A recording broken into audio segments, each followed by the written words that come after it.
Ahoj, tenhle kámoš tvrdí, že uhádne každý zvíře, který si myslím.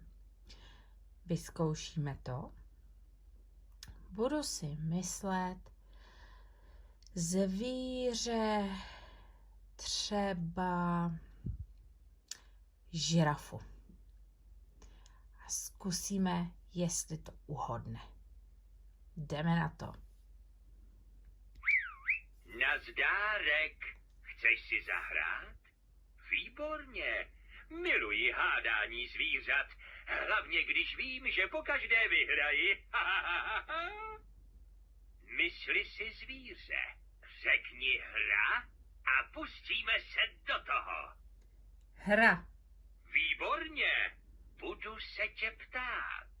Odpovídej ano, ne, nebo nevím. Můžeš také odpovědět může. Umí dobře skákat? Nevím. Dobrá. Má dlouhý ocas? Ne. Dobrá. Je toto zvíře větší než mikrovlnná trouba? Ano.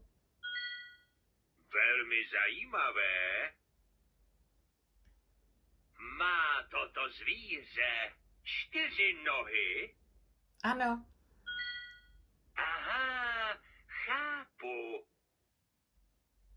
Je zvíře, které si myslíš, větší než pračka? Ano. Má toto zvíře parohy nebo rohy? Ano. To jsem si myslel. Je toto zvíře obrovské? Ano. Dobrá.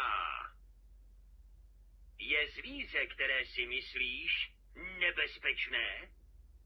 Nevím. Dobrá. Je toto zvíře přátelské? Nevím. Dobrá. Žije na savaně? Ano. Velmi zajímavé. Má dlouhý krk? Ano. Nerozuměl jsem ti. Ano. Aha, chápu. Má toto zvíře trápy? Ne. Už to mám. Čtu ti myšlenky.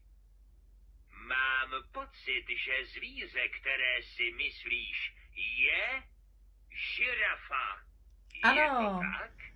Ano. Wow, jsem nejlepší. Jsem ohromen sám sebou. Zahrajeme si znovu? Ne. Tak zatím ahoj. Tak jste to viděli. Uhodl. Pokud chcete video s dalším zvířátkem, napište do komentáře, které by to mělo být. Ahoj!